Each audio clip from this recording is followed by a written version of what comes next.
विक्रम बेताल की 21वीं कहानी। सबसे ज्यादा प्रेम में अंधा कौन था। सम्राट विक्रमादित्य ने योगी को दिए वचन को पूरा करने के लिए एक बार फिर बेताल को पेड़ से उतारकर अपने कंधे पर बैठा दिया। इसके बाद वह योगी के पास चल दिए। रास्ता तय करने के लिए बेताल ने एक नई कहानी शुरू की। बेताल बोला, बहुत समय पहले की बात है। विशाला नाम के राज्य में पद्मनाभ नाम का एक राजा राज किया करता था। उसी के राज्य में एक साहूकार रहता था। उस साहूकार का नाम था अर्थदत्त। अर्थदत्त की एक सुंदर लड़की थी, अनंगमंजरी। अनंगमंजरी जब बड़ी हुई तो साहूकार ने मणिवर्मा नाम के एक धनी साहूकार से उसका विवाह कर दिया। मणिवर्मा अनंगमंजरी को काफी चाहता था, लेकिन अनंगमंजरी मणिवर्मा को बिल्कुल भी पसंद नहीं करती थी।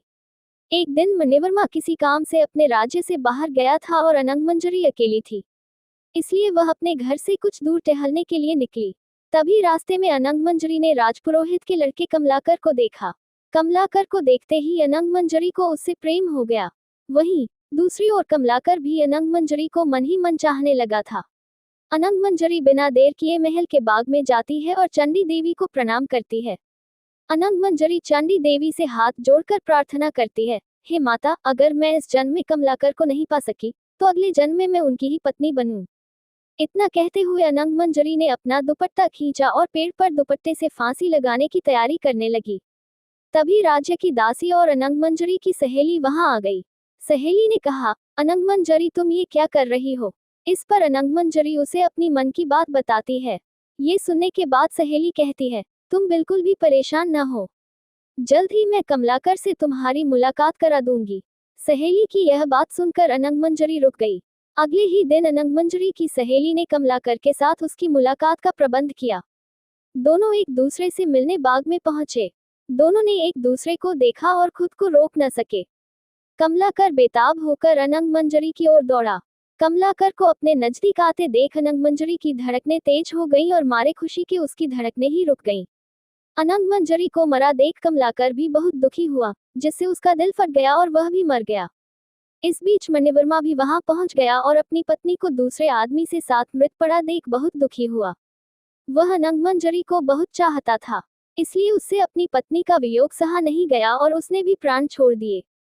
ये सब देख चंडी देवी स्वयं वहां प्रकट हुई और सबको दोबारा जीवित कर दिया। इतना कहकर बेताल बोला, बता विक्रम, इन तीनों में सबसे ज्यादा प्रेम में अंधा कौन था। जब विक्रम कुछ नहीं बोला तो बेताल ने फिर कहा, बता विक्रम, प्रेम में अंधा कौन था।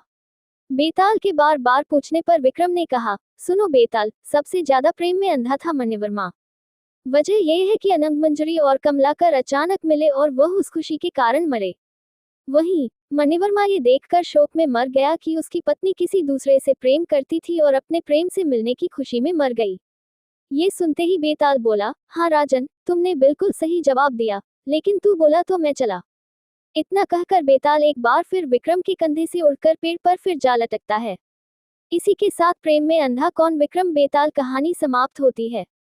कहानी से सीख, किसी भी चीज की अति नुकसानदायक हो सकती है, इसलिए इंसान को हमेशा अपनी भावनाओं पर नियंत्रण रखना चाहिए। को हमारी ये वीडियो पसंद आए तो लाइक और शेयर जरूर करें और हमारे चैनल को सब्सक्राइब करना ना भूलें। वो आप क्या जानना चाहते हैं ये कमेंट में जरूर बताएं। वीडियो बनाने में बहुत समय लगता है, अपनी प्रतिक्रिया जरूर दें। धन्यवाद।